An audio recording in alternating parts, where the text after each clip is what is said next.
అమీర్పేట్‌లో నిన్న ఎన్టీఆర్ విగ్రహ ఆవిష్కరణలో మన రేవంత్ రెడ్డి గారు ఒక ఆణిముత్యం లాంటి మాట మాట్లాడినారు.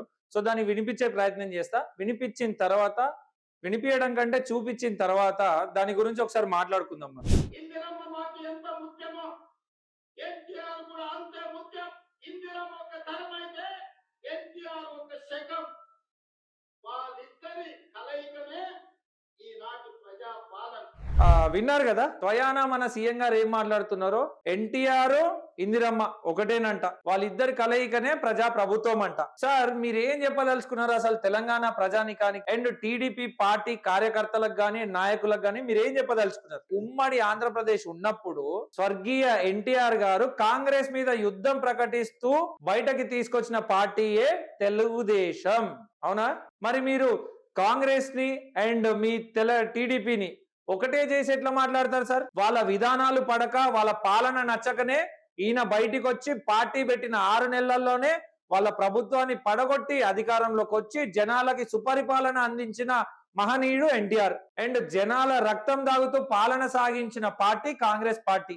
ఆ పార్టీకి వ్యతిరేకంగా బయటికి వచ్చి రాజకీయాల్లో నిలబడి గెలిచి సుపరిపాలన అందించి జనాల మన్ననలు పొందింది ఎన్టీఆర్ గారు. సో అట్లాంటి వాళ్ళు ఇద్దరు పాము ముంగిసలాగా ఉండే 2 పార్టీలను తీసుకొచ్చి వీళ్ళిద్దరు కలయికనే మా ప్రజా ప్రభుత్వం అంటే మీరు ఏం చెప్పదలుచుకున్నారు? అసలు ఏమనుకుంటున్నారు? మీ మాజీ అధ్యక్షుడు గాని అండ్ మీ మాజీ ఉపాధ్యక్షుడు గాని ఇప్పుడు తెలంగాణలో ఉన్న టీడీపీ పోలిట్ బ్యూరో సభ్యుడు అండ్ టీడీపీ అధ్యక్షుడు ఎవరైతే ఉన్నారో తెలంగాణ గురించి కించపరిచేటట్టు మాట్లాడినారు. అండ్ వాళ్ళు కూడా మాట్లాడుతూ తెలంగాణ అండమాన్ లో ఉంది, మేము బయటికి తీసుకొస్తాము, తెలంగాణ సుపరిపాలన అందిస్తాం తెలంగాణలో అని చెప్పేసి వాళ్ళు మాట్లాడుతున్నారు. మీ పార్టీ మాజీ పార్టీ ఏదైతే ఉందో మీరు ఇంతకు ముందు ఉన్న పార్టీ వాళ్ళు ఏమన్నా మీకు ఆదేశాలు ఇచ్చినారా? ఇంతకు ముందు దాదాపు 2014 అధికారంలో ఉన్న టీడీపీ పార్టీ తెలంగాణలో మేము మళ్ళీ పుంజుకోవాలి, మా పార్టీ మళ్ళీ నిలబడాలి అని చెప్పేసి ఎప్పుడు ఆలోచించని పార్టీ సడన్ గా మీరు అధికారంలోకి రాగానే మీరు సీఎం అవ్వగానే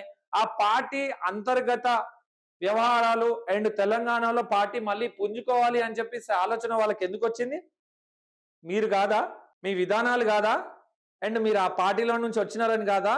మెయిన్ గా మాకున్న అవగాహన ప్రకారం మీరు అధికారంలోకి వెళ్ళి దిగిపోయే లోపు తెలంగాణలో టీడీపీ పార్టీని బలోపేతం చేయాలి, తెలంగాణలో టీడీపీ పార్టీ నిలబడాలి, తెలంగాణలో టీడీపీ పార్టీ అధికారంలోకి రావాలి, మళ్ళీ ఆంధ్ర ప్రాంత పార్టీలు ఆంధ్ర ప్రాంత పెద్దల పెత్తనం చెలాయించాలి తెలంగాణ మీద అనేది ఆంధ్ర ప్రాంత పార్టీకి సంబంధించిన పెద్దల మాటగా మీరు వచ్చి జనాలకు చెప్తున్నారా? మీరు అసలు నిన్న మాట్లాడిన దాంట్లో మీరు అసలు కాంగ్రెస్ కి సంబంధించిన సీఎమా లేకపోతే టీడీపీకి సంబంధించిన సీఎమా? ఒక్క చిన్న క్లారిఫికేషన్ ఇవ్వండి. మీరు మీ కార్యకర్తలే కన్ఫ్యూజన్ లో ఉన్నారు సార్. పోస్టులు కూడా పెడుతున్నారు ఎక్స్ లో గానీ ఇన్స్టాలో గానీ, ఏ పార్టీయో మాకు అర్థం అవుతలేదు మా సీఎం అని కూడా. ఏం మాట్లాడుతున్నారు సార్ సీఎం గారు? తెలంగాణలో మిగతా ఏ ఆంధ్ర పార్టీలను రానివ్వము, తెలంగాణ ఎంతో మంది కొట్లాడితే వచ్చినది, తెలంగాణ ప్రజానీకం ఊరికే ఊరుకోరు.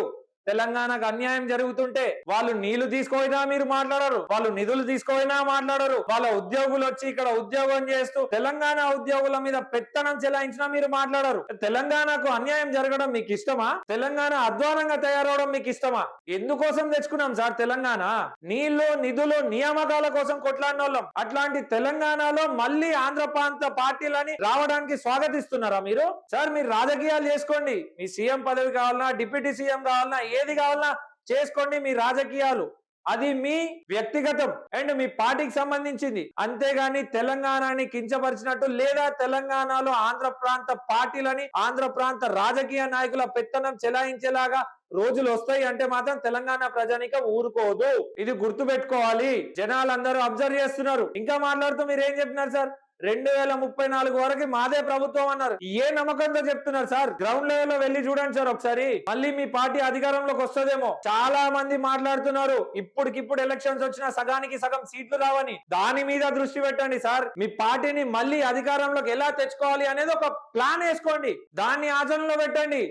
అంతేగాని ఆంధ్ర ప్రాంత పార్టీలని ఇక్కడ పొగుడుకుంటూ ఉండకండి సార్. తెలంగాణ ప్రజానికం గుండె బరువెక్కుతుంది.